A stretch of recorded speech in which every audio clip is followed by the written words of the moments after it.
Class में class 10 का biology study करने वाले हैं, जिसमें फिर बच्चों ये चैप्टर 4 होगा, उत्सर्जन। फिर बच्चों इस चैप्टर का मैंने ऑलरेडी चैप्टर 1, चैप्टर 2 और चैप्टर 3 को अच्छे तरीका से फुल डिफाइंड तरीके से मैंने बताकर रखा है।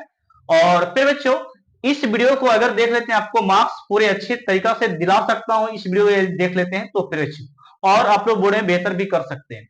तो मैं चाहता हूं कि चैप्टर 1, चैप्टर 2 आप लोग जाकर देखिए फिर बच्चों, और चैप्टर 3 भी। ये चैप्टर 4 का ये पार्ट 3 वीडियो होगा, जिसमें आप पढ़ेंगे मूत्र की बनावट क्या है, और फिर बच्चों ब्रिक यानी किडनी कैसे कार्य करता है, उसी की जैसे एक मशीन है वो किस तरीका से हम लोग फिट करके किडनी को बोल सकते हैं कार्य करवाता है, यानी किडनी जैसा प्रोसेस करवाता है, वो भी हम लोग यहाँ पे स्टडी करने वाले हैं। मेरे बच्चों ये वीडियो आपके लिए, आपके लाइफ के लिए, आपके बोर्ड के लिए बेहतरीन होगा, इसलिए स्किप वीडियो को बिल्कुल मत करना। तो चलते वीडियो को स्टार्ट करते हैं, मूत्र की बनावट क्या है उसे जान लेते हैं। देखिएगा, जैसा कि मैंने यहाँ पे लिखा है, मूत्र की बनावट की बात करते हैं तो ये बना कैसे है उसे आप जानिए। जैसे कि इसमें 96% जल की मात्रा होते हैं बच्चों, और ठोस पदार्थ की बात करते हैं, ठोस पदार्थ की बात करते हैं तो यूरिया 2% और अन्य पदार्थ 2%, 2% मिलकर कितना परसेंट, 4%, यानी कि टोटल 100%। ये कब बनेगा, जब फिर बच्चे कोई व्यक्ति 80%, 80 से लेके 100% तक, 80 से 100% तक, 80 से 100% ग्राम बचे प्रोटीन का आहार लेता हो, मतलब खाता हो, बात समझ गए, किसी रूप में चटनी या दाल के रूप में या किसी रूप में खाता हो, 80 से 100 ग्राम अगर खाता हो प्रोटीन वो, तो उसमें मूत्र ऐसा बनावट उसमें रहेगा जो कि वो व्यक्ति संतुष्ट रहेगा, वो बोलते सुस्त और स्वस्थ रहेगा फिर बच्चों। ओके, तो हम लोग को प्रोटीन ग्रहण कितना करना है, 80 से 100 ग्राम करना है पर डे। ओके, प्रतिदिन की बात करते हैं, तब हम लोग मूत्र की बनावट इतना अच्छा खासा रहेगा, तब हम जाकर अच्छे स्वस्थ रह पाएंगे बच्चे। अब आगे बात करते हैं कि यूरिया प्रोटीन की बात करते हैं। यूरिया प्रोटीन मेटाबॉलिज्म का उत्पाद होता है, बात समझिएगा। ये यूरिया प्रोटीन जो है इस पदार्थ से उत्पाद यानी कि उत्पन्न हुआ है, बात समझ गए। यूरिया प्रोटीन किससे बना है, मेटाबॉलिज्म से उत्पाद से बना बच्चे। अब यहाँ पे यूरिया प्रोटीन किससे, ये उत्पाद से बना है। अब यहाँ पे तो ये जो मेटाबॉलिज्म है ये खुद एमिनो अम्ल से बनता है, बात समझिएगा। देखिए यहाँ पे मैंने लिखा यूरिया प्रोटीन जो है मेटाबॉलिज्म का उत्पाद है, यानी कि इससे ये बना है, ठीक है। और ये मेटाबॉलिज्म जो है एमिनो अम्ल से बना है बच्चे, एमिनो अम्ल से बना है, बात समझ गए। आगे मैंने लिखा कि 100 मिलीलीटर खून में 30 ग्राम बच्चे, 30 ग्राम बोल सकते हैं, 30 ग्राम रुकिएगा, 30 ग्राम यहाँ पे 30 ग्राम आपका है यूरिया की मात्रा मानी जाती है। मैंने ये बोला बच्चे, यहाँ पे मैंने नहीं लिखा कि 100 मिलीलीटर रक्त में बच्चे खून में यूरिया की मात्रा 30 मिलीग्राम माना जाएगा बच्चे। यदि उसमें रक्त 100 मिलीग्राम है तो यूरिया की मात्रा कितना ग्राम होगा, 30 ग्राम। ये ऑब्जेक्टिव आपका बनेगा बोर्ड में। आपका नेक्स्ट टॉपिक है यूरिक अम्ल क्या है बच्चे, इसे आप जान लीजिए। यूरिक अम्ल क्या है, यानी कि यूरिया की ही बोल रहे हैं यूरिक अम्ल, लेकिन अलग तरीके से हम लोग नाम दे रहे हैं यूरिक अम्ल, यानी कि मूत्र को ही बोल रहे हैं, ठीक है। देखिएगा इसमें लिखता है कि 100% रक्त में, अभी मैंने बात किया था 100% रक्त में 2 से 3 ग्राम यूरिया की मात्रा होती है। मैंने अभी बताया ना कि 100 मिलीलीटर रक्त में 3 मिलीग्राम क्या होगा, यूरिया की मात्रा होगा। लेकिन यहाँ पे मैंने फिर से रिपीट किया यूरिक अम्ल यानी कि मूत्र की बात फिर से मैं बता रहा हूं कि यहाँ पे 100 मिलीलीटर रक्त में 2 से 3 मिलीग्राम यूरिया की मात्रा होता है बच्चे। और यहाँ पे मूत्र के साथ 1.5 से 2 ग्राम बच्चे, 1.5 से 2 ग्राम यूरिया की मात्रा होता है बच्चे, किसका, यूरिक अम्ल इसमें। ओके, यूरिक अम्ल बोल सकते हैं, प्रतिदिन बाहर निकलता। देखिएगा मैंने यहाँ पे लिखा है, आपको बताता हूं कि ये जो है आपका मूत्र के साथ, यानी कि मूत्र जब हम लोग पेशाब करते हैं उस समय मूत्र के साथ यहाँ पे 1.5 से लेकर 2 ग्राम तक यूरिक अम्ल बाहर निकलता है। यूरिक अम्ल, यूरिक अम्ल क्या करता है, बाहर निकलता है। कब, जब हम लोग पेशाब करते हैं तब, प्रतिदिन।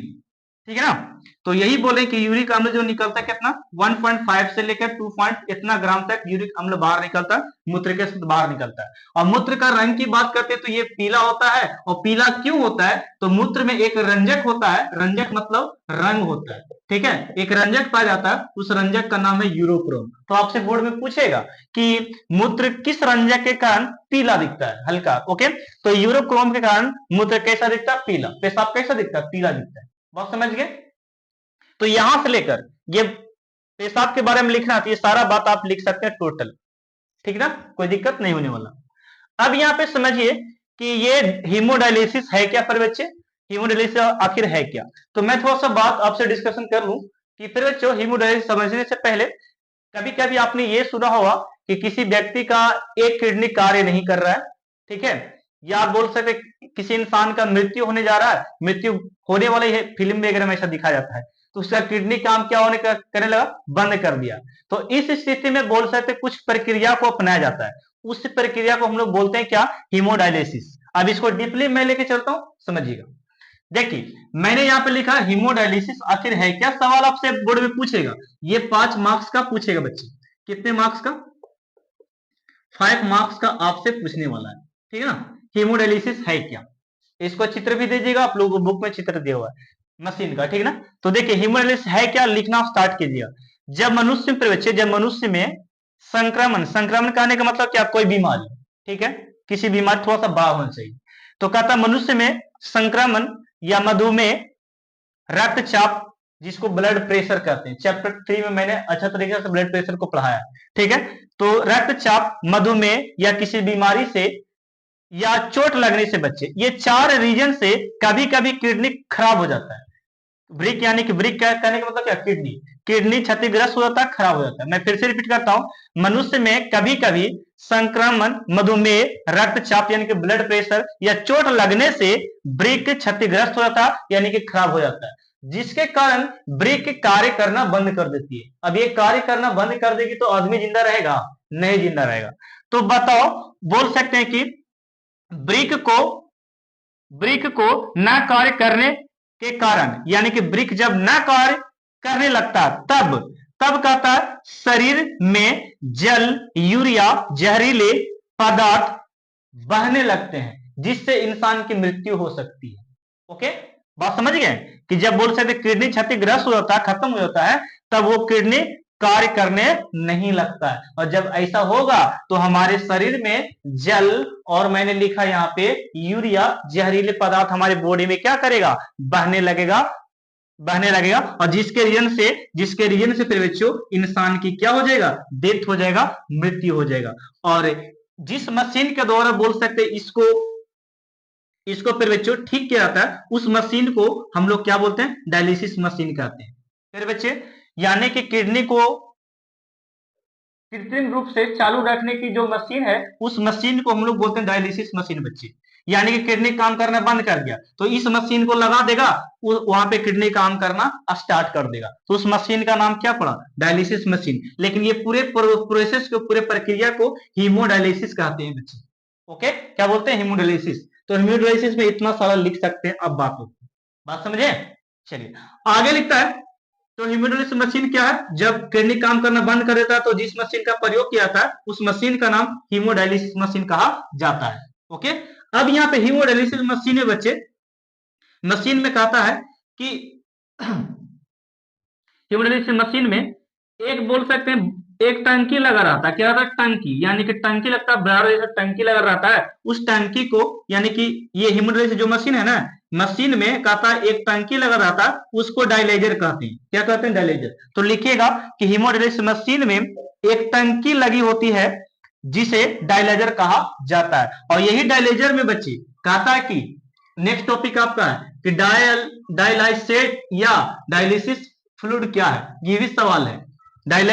डायलाइसेट या डायलिसिस फ्लूइड क्या है, तो लिखिएगा आप लोग कि डायलाइजर में जो द्रव भरा होता है, देखिए डायलाइजर ही ना है, ये डायलाइजर है, यानी कि डायलिसिस मशीन के डायलाइजर में जो द्रव भरा रहता है उस द्रव को डायलिसिस फ्लूइड कहते हैं या डायलाइसेट भी कहते हैं बच्चे, दोनों। ठीक है, तो ये आप लोग डिफिनेशन इसका भी लिख लेना, ठीक है। आगे लिखता है बच्चे, ये थोड़ा सा बात को समझिए, पेड़ पौधों में चले आए हैं। तो उत्सर्जन की बात करें, हमारे उत्सर्जन की बात करते हैं, तो इसको समझाने से पहले मैं आपसे पूछ लूं कि यदि आप लोग पार्ट 1 पार्ट 2 देखें तो आपको याद होगा कि हमारे उत्सर्जी अंग की बात करते हैं, तो हमारे उत्सर्जी अंग कौन कौन है बच्चे जो इंपोर्टेंट है? तो किडनी हमारा उत्सर्जी अंग मोस्ट इंपोर्टेंट है, किडनी जिसे ब्रीथ करें। और फिर बच्चों फेफड़ा, CO2 बाहर निकलती है। और फिर बच्चों पसीना हमारी त्वचा से क्या करती है? बाहर निकलती है। तो 3 अंग को इंपोर्टेंट है, त्वचा और आपका हो गया ब्रेक और फेफड़ा, ये तीनों इंपोर्टेंट आपके लिए है, जो कि महत्वपूर्ण आपको मैंने पढ़ाया है। तो वही बोल सकते तीनों पार्ट से क्या निकलता था? तो फेफड़ा से CO2 बाहर निकलता था सर जी, और त्वचा से पसीना बाहर निकलता था, लेकिन ब्रेक से जो खराब पदार्थ था उसको, रक्त को साफ करके मूत्र के द्वारा खराब पदार्थ क्या किया था? बाहर निकाला। ये किडनी के सारा प्रोसेस हम लोग पढ़े। ओके, लेकिन आपसे ये सवाल पूछे कि पेड़ पौधा में क्या ऐसा होता है कुछ अपशिष्ट पदार्थ को बाहर निकालता है? तो जी हाँ बच्चे, उसमें भी जो अपशिष्ट पदार्थ रहता वो बाहर निकालता है। जैसे कि यहाँ पे आइए, जैसे कि मैंने टैनिन वृक्ष का एग्जाम्पल लिया। टैनिन वृक्ष एक वर्ग वृक्ष का नाम है। उसके छाल में बच्चे, उसके छाल में दो तरह के संचित पदार्थ रहते हैं, एक का नाम रेजिन है, दूसरे का क्या है? गोंद बच्चे। तो टैनिन वृक्ष आप मुनगा को भी बोल सकते हैं, और बच्चे और बोल सकते हैं, और इसमें रेजिन वाला बबूल को भी बोल सकते हैं, टैनिन वृक्ष बच्चे। ओके, किसको किसको बोलिएगा? मुनगा को और बबूल के पौधे को क्या बोल सकते हैं? टैनिन वृक्ष। तो इसके छाल में पूछ रहे हैं, तो इसके छाल में रेजिन और गोंद रहता है बच्चे। रेजिन और क्या रहता है? गोंद संचित रहता है। जैसे कि यहाँ पे और डीपली में चलते हैं, तो बबूल में कौन क्या रहता है? तो गोंद संचित रहता है। ये उत्सर्जी पदार्थ क्या करता है? बाहर निकलता है। ओके, टैनिन वृक्ष से रेजिन और गोंद उत्सर्जी पदार्थ बाहर निकलेगा छाल से, और बबूल से गोंद बाहर निकलेगा। लेकिन चीड़ के पौधा भी एगो होता है, उससे रेजिन पदार्थ क्या करता है? बाहर निकलता है। तो चीड़ का उत्सर्जी पदार्थ, चीड़ पौधे का उत्सर्जी पदार्थ क्या है? रेजिन है, और बबूल का उत्सर्जित पदार्थ क्या है? गोंद है। तो ऐसे बोलिएगा कि बबूल से उत्सर्जित पदार्थ गोंद निकलता है, और फिर बच्चों चीड़ से उत्सर्जित पदार्थ रेजिन निकलता है। लेकिन यहाँ पे बात जरा सुनो, यहाँ पे पीपल की बात करते हैं, बरगद की बात करते हैं, और पीला कनेर की बात करते हैं। तो ये सब में से भी कुछ कुछ निकलता है, सफेद सफेद निकलता है। क्या निकलता है? सफेद सफेद उजला, जिसको दुधिया रंग बोलते हैं। क्या बोलते हैं? दुधिया रंग। अब इसमें बोल सकते जो दुधिया रंग होता है पीपल और बरगद और पीला कनेर में, तो इसे लैटेक्स कहते हैं। यही उत्सर्जित पदार्थ बाहर निकलता है इन वाले पदार्थ में। जैसे कि पपीता में भी देखें वो बच्चे, पपीता भी ऐसा निकलता है, व्हाइट व्हाइट करके, ठीक है, उजला। तो ये पीला बरगद और पीला कनेर बोल सकते, पीपल हो गया, और इसमें लैटेक्स बाहर निकलता। तो ये ऑब्जेक्टिव आपको जरूर आएंगे, ये तो मैं पक्के दावे के साथ बोल सकता हूँ। ठीक है, तो मिलते हैं अब चैप्टर 5 में। अब जो भी चैप्टर 5 होगा वो मैं आपको अच्छे से एक्सप्लेन करने वाला हूं। और आज के लिए ये वीडियो मैं यहीं तक रहने देता हूं। और फिर बच्चों वीडियो आप लोग को अच्छा लगा हो तो लाइक एंड शेयर और सब्सक्राइब कर दिया करो, अगर चैनल पर नए हो तो बच्चे। मैं आपको 2026 एग्जाम जो होगा बिहार बोर्ड का, उसमें मैं आपको बेहतरीन आपको रिजल्ट दिलाने का वादा करता हूं। आप लोग सारे सब्जेक्ट यहां से पढ़ सकते हैं। ठीक है, अभी बायोलॉजी जस्ट खत्म होगा 2-3 दिन में, तो फिजिक्स केमिस्ट्री बोल सकते हैं, फिजिक्स और केमिस्ट्री में बना के जल्द ही 1 वीक के अंदर देने वाला हूं। ठीक है, और इसी तरीके से डिफाइंड रहेगा सही वीडियो। ठीक है, और SST भी जल्द आएगी। और 12th वाले बच्चों के लिए थोड़ा सा नाराजगी है, उन लोग का वीडियो नहीं आ रहा, लेकिन जल्द भी मैं अपलोड करूंगा सारा वीडियो, 12th का, 11th का और 10th का। ठीक है, पहले 10th का मैं साइंस वाला खत्म कर, 10th का खत्म हो जाएगा, 12th का हो जाएगा। 12th का ज्यादा नहीं है, उसमें मैथमेटिकली है थोड़ा सा, तो एक दिन में एक चैप्टर जब खत्म कर देते हैं तो लगेगा 15 से 16 दिन, वो भी खत्म हो जाएगा बुक एक दिन में। ठीक है, जैसे एक वीक में ये खत्म हो गया बायोलॉजी, तो एक वीक में फिजिक्स केमिस्ट्री, यानी कि एक एक मंथ रखिए ना एक बुक पे, तो लगभग बहुत सारा प्रोसेस खींच लेगा, है ना। एक एक वीक नहीं, 3 से 5 दिन रखिए ऐसा करके कि एक दिन में एक चैप्टर खत्म हो जाए। तो 5 से 6 चैप्टर है, मतलब एक वीक रख ही लो, मान ही लो एक वीक लग जाएगा एक चैप्टर में। एक चैप्टर में नहीं बच्चे, एक बुक में। तो एक महीना में 4 बुक खत्म, दूसरे महीने में 4 बुक खत्म। ओके, बात समझ गए? तो इस तरीका से मैं आपको खत्म कर दूंगा। अभी मार्च चल रही है ना, तो मार्च, अप्रैल, मई, जून, जुलाई, अगस्त, सितंबर, अक्टूबर, नवंबर, दिसंबर, यानी कि 9 मंथ मेरे पास है आप लोग के पास पढ़ाने के लिए। 9 मंथ में देखता हूं कितने बुक खत्म हो पाती है। ठीक, यानी कि 9 बुक खत्म होना चाहिए। 9 बुक नहीं बच्चे, 9 चौके 36 बुक मुझे खत्म करना है। ठीक है, 10th का और फिर 12th का, मुझे उम्मीद है कि खत्म कर पाऊंगा। यदि एक दिन में एक चैप्टर अगर फिनिश करता हूं तो इसी तरीका से। ठीक है, तो मिलते हैं हम लोग नेक्स्ट चैप्टर में, चैप्टर 5 में। थैंक यू, धन्यवाद। इससे आप लोग स्क्रीनशॉट ले सकते हैं।